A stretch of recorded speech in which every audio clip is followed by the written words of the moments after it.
ustedes en este espacio de la redacción. Mi nombre es Anita Rosero y me encuentro con mi compañero Daniel. Como siempre, un gusto, Daniel. ¿Cómo estás? Hola Anita, ¿cómo estás? ¿Cómo están a todos quienes se conectan en estos momentos a las plataformas digitales de Diario El Telégrafo? Estamos aquí desde la redacción. Así es, y hoy tenemos un tema muy interesante y que es de mucha importancia para el país, y es justamente que el día de ayer la Asamblea aprobó la nueva ley que envió el Ejecutivo, que es la Ley de Eficiencia Económica y Generación de Empleo. Esta ley era de carácter económico urgente y justamente el día de ayer se aprobó con 107 votos y vamos a estar hablando de ese tema. Así es importante en la medida en la que es el primer proyecto enviado por el Ejecutivo desde que asume el cargo y que ha logrado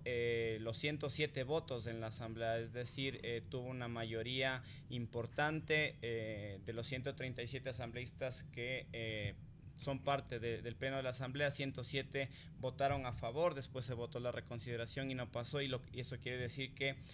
fue aprobada la ley y ahora vuelve nuevamente a la cancha del Ejecutivo, que tiene la opción de vetarlo, y ahí en los vetos hay tres posibilidades, precisamente el veto parcial, el veto total y el de inconstitucionalidad, pero ayer el presidente ya se pronunció sobre la aprobación y se entendería que no habría veto. Así es, más bien agradeció a las bancadas que apoyaron este proyecto de ley y dijo que está contento, ¿no?, de que haya sido, lo categorizó como una victoria tanto para el Ecuador como para el gobierno. Y también es importante que mencionar cuáles son los objetivos de esta ley o los principales beneficios que destacó el Ejecutivo, y él planteó que esta ley va a ayudar a generar empleo para jóvenes y también va a traer inversión pública, inversionistas público-privados, también el tema de inversión extranjera y también un poco ayudar a generar más ingresos económicos para el país, ¿no?, con la recaudación de impuestos. Ahora, lo que se plantea con esta ley tiene varios aspectos. Esta nueva normativa, que una vez que se pronuncie el Ejecutivo tendrá que entrar al registro oficial, pero lo que se conoce hasta el momento es que al menos el Ejecutivo espera la recaudación de 832 millones de dólares para el 2024, y el grueso de estos ingresos, o la parte mayoritaria de los ingresos, sería por esta denominada amnistía tributaria, que es el perdón de los intereses, las multas y los recargos a los deudores a cambio de que paguen el capital que deben. Esta es, sobre todo de esta área vendría la mayor cantidad de ingresos, y de eso hablaremos ya un poco más adelante. Así es, y bueno, destacar también lo que dijo ayer el presidente Daniel Noboa, y es que esta ley, con esta ley se va a poder generar mayores recursos económicos para el país, y con eso también utilizar esos recursos para invertirlos en el tema de seguridad, que es ahorita lo que a los ecuatorianos también les afecta, ¿no? Entonces, hay mucha expectativa sobre los resultados de ya como tal de esta ley, que se empezarían a ver, según analistas y expertos, a partir del 2024 ya los primeros resultados de esta ley. Pero nosotros tenemos el día de hoy un invitado muy especial, quien nos va a ampliar un poco más el conocimiento y los criterios económicos sobre esta ley, y pues le damos la más cordial bienvenida al economista Fausto Ortiz, quien nos está acompañando en este programa. Economista, muchísimas gracias y bienvenido al programa de la redacción. Gracias, saludos cordiales a ustedes y a la audiencia. El proyecto de ley dice mensajes más que nada, ¿no? Mensajes en cuanto a interés en el empleo, interés en el tema de alianza público-privada. Sí, le estamos escuchando. Sí, le escuchamos bien, economista. Ya, ok. Entonces, alianzas público-privadas, luego también el tema de zonas francas, ¿no? Eso de ahí lo que pasa como mensaje la ley. Luego, en la parte tributaria, la recaudación tributaria, no es mucho lo que aporta más allá de la rendición tributaria, que podría ser 900 millones de dólares como el escenario total. Quizás puedan caerse un poco porque le quitan la posibilidad de que familiares del presidente o familiares de asambleístas puedan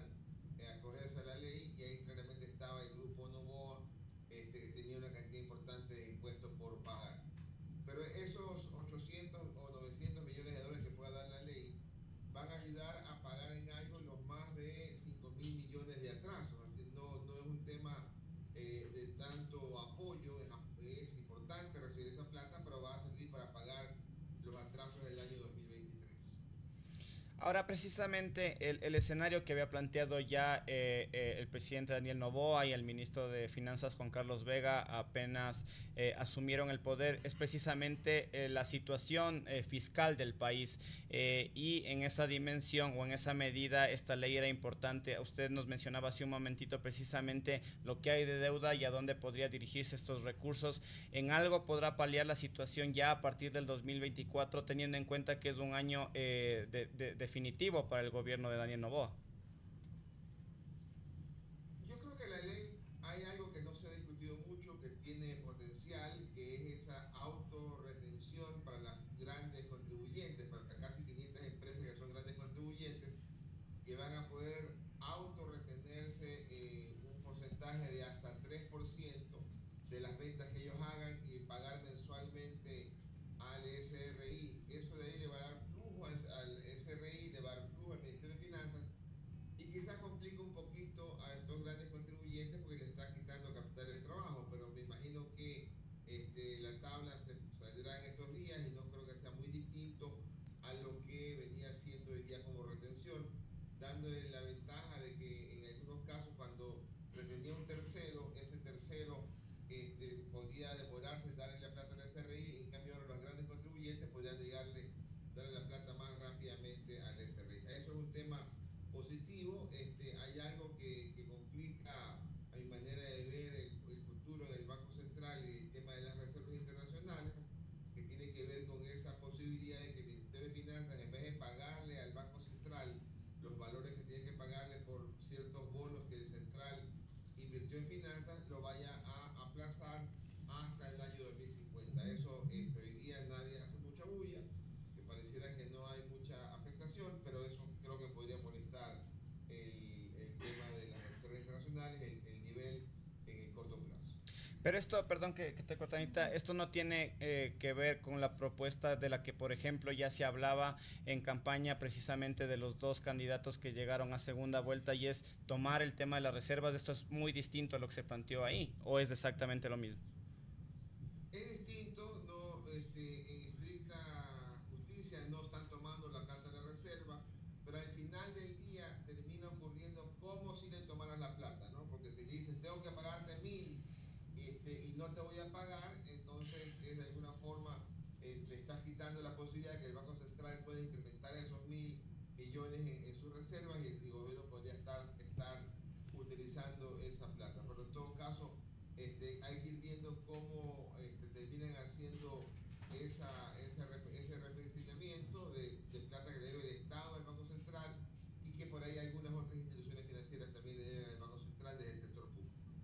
Economista, quisiera también abordar el tema del empleo juvenil, que es una de las principales características y por las cuales impulsaron también esta ley. ¿Usted en qué medida cree y cuándo se empezarían a ver los resultados de un incremento en las plazas de empleo para jóvenes, sobre todo considerando que esta ley busca que a las empresas que contraten a personas jóvenes pues tendrán acceso a una reducción en el impuesto a la renta? ¿Usted cree que tendrá realmente un impacto fuerte en el incremento de las plazas de empleo?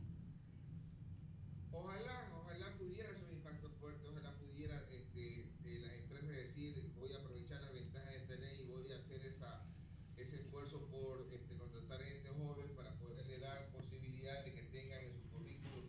escrito que ya trabajaron, que pudieron hacer alguna gestión en alguna empresa y que no les resulte que cuando van a pedir trabajo dicen, quiero que tengas experiencia. Dicen, ¿cómo voy a conseguir experiencia si cuando me quieren contratar me dicen que no la tengo y no me contratan por eso? Entonces, ese círculo vicioso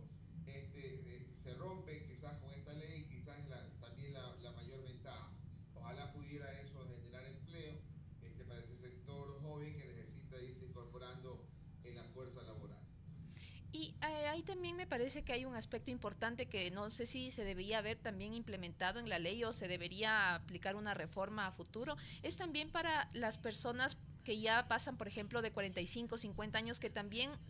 se les hace más complicado acceder a una plaza de trabajo. No solamente es el tema de jóvenes, sino los que ya pasan de 40, 45 años. Es decir, la mayoría de empresas se centran en contratar a personas a partir de los 25, 28, 30 años y llega a los 40, 45 y es más complicado. Entonces, no sé, ¿ahí qué se podría o qué se debería hacer desde su perspectiva, economista?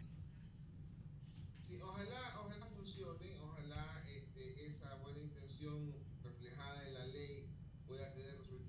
incentivos para la gente de más edad o para la gente joven, inclusive también plantean para gente que había perdido su libertad por algún tema judicial. Entonces, ojalá eso pueda alguna empresa decir, quiero aprovecharlo esto para tener temporalmente una persona de ese segmento poblacional trabajando y quizás también le dé alivio por un tiempo. No creo que eso funcione para largo plazo, es un periodo corto de ventaja tributaria y aunque sea en ese periodo corto de ventaja tributaria, poder aprovechar esa posibilidad de incorporar un recurso que pueda ser valioso. Ahora, y volviendo al tema tributario que usted lo tocó en este momento, un poco hablaba usted de lo que implica esta retención para los grandes contribuyentes, que sería de parte de ellos mismos en el 2024, pero eso tiene un lapso de tiempo que es precisamente durante el 2024 y se meterán notas de crédito que se entiende que sería para el 2025. Ese año, digamos, es suficiente para la recaudación que buscaría el gobierno tener, o más bien lograr mayor recaudación durante el 2024, y qué pasará el 2025.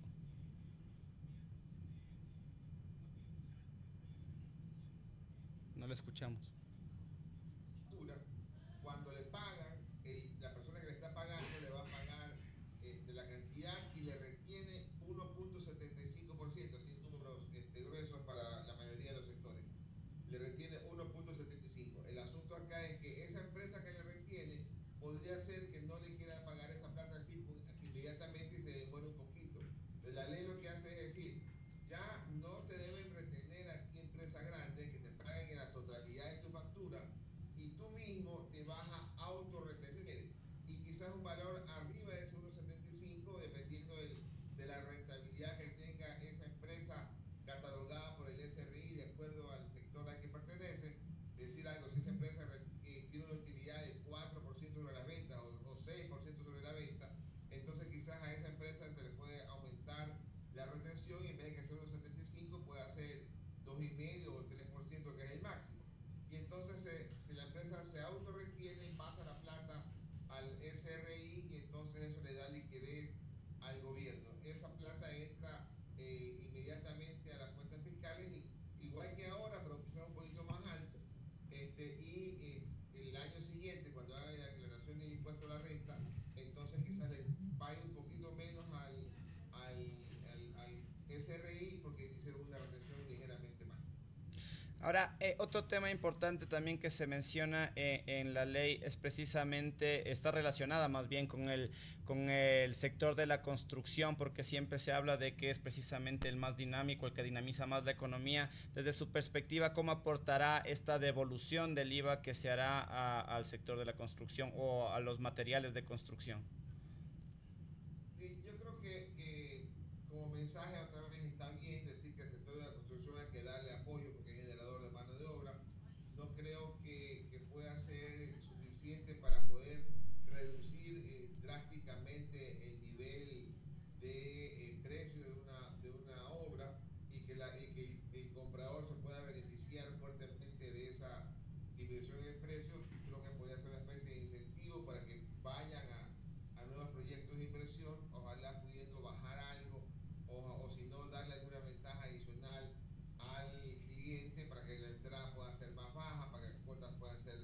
más bajas y más largo plazo. Es decir, algo va a contribuir, pero no como hubiera contribuido al principio, cuando la idea era darle baja del 12 al 5% el IVA, y yo hubiera pensado, mira, voy a hacer unos arreglos en mi casa, voy a hacerlo porque quiero aprovechar esa ventaja tributaria. Y también el otro asunto es, vas a poder gozar de ese beneficio si has venido pagando impuestos, que es lo que también creo que es justo, ¿no? Si una empresa inmobiliaria no ha venido pagando impuestos en el pasado, no se podría beneficiar de esa disminución del IVA o ese reintegro del IVA. Perfecto. Ha sido el economista Fausto Ortiz quien nos ha aclarado un poco los puntos de esta ley económica urgente que ya fue aprobada y que tendrá que pasar el veto del Ejecutivo antes de que pase al registro oficial y ya empiece o más bien entre en vigencia. Le agradecemos mucho, economista, por su tiempo, por su explicación, y lo esperamos aquí en otra ocasión para ver también un poco la evaluación de cómo ha ido funcionando esta ley.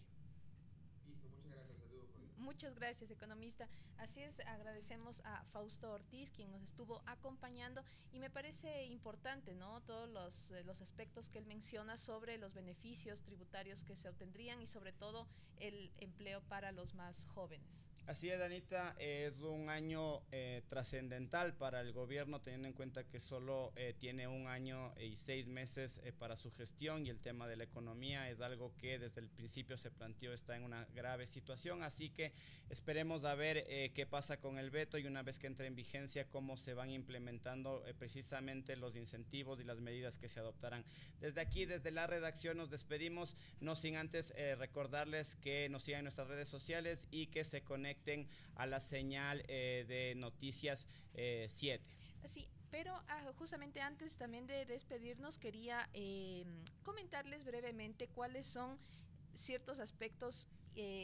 por así llamarlos, los 3 principales beneficios que tiene esta ley, y que de hecho lo destacó el presidente Daniel Noboa justamente cuando estaba la ley en primer debate dentro de la comisión de la Asamblea.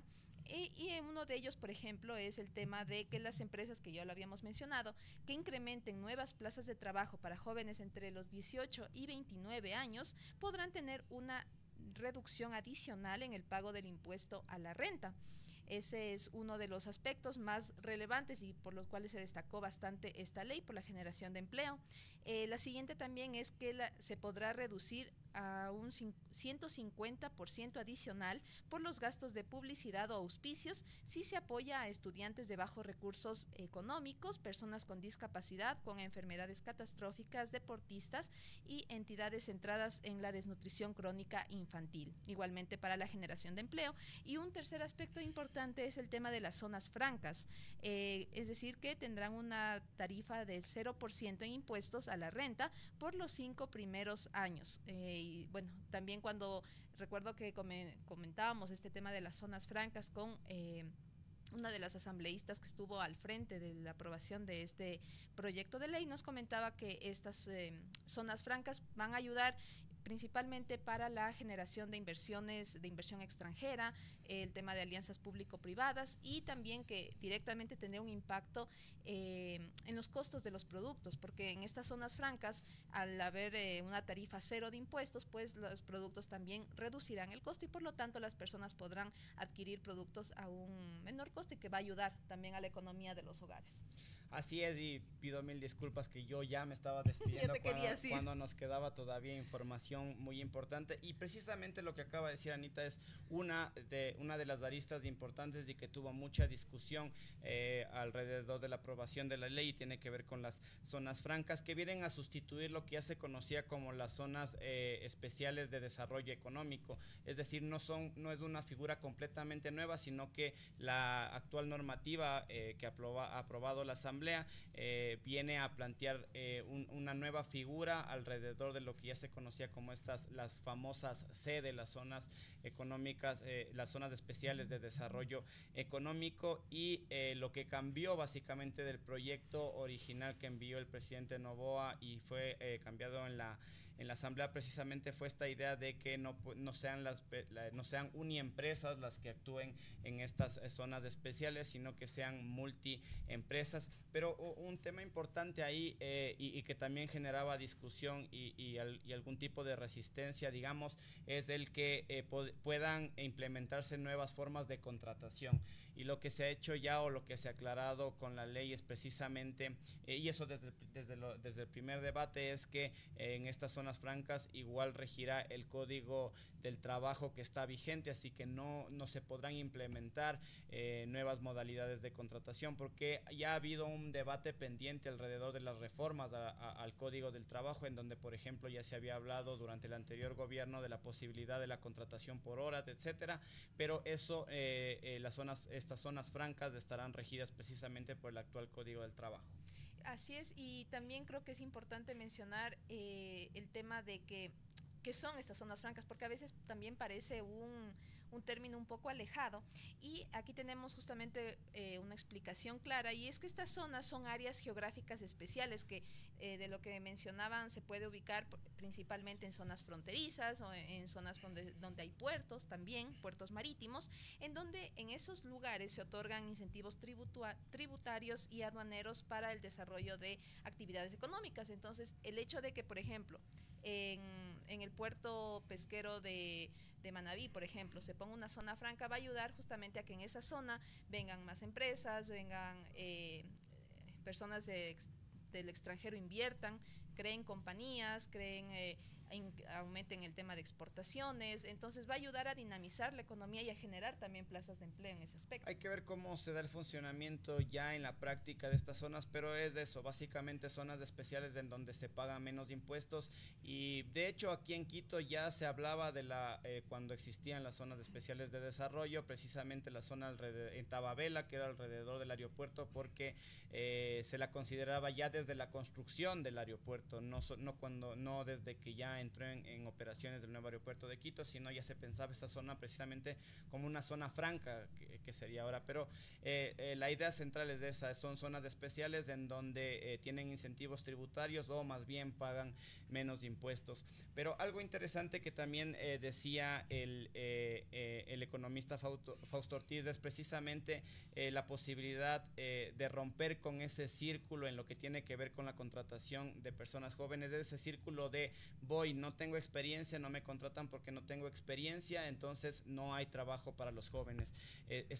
Lo que se espera, digamos, con esta ley, el Ejecutivo, es precisamente el que haya ese incentivo, y además hay un incentivo adicional para la deducción, que es precisamente para quienes vienen de las universidades públicas, de los institutos, incluso de los colegios fiscales y fiscomisionales, que es lo que se aclaró en la ley después del primer debate y en la Comisión de Desarrollo Económico. Así es, y también el tema de esta ley impulsa,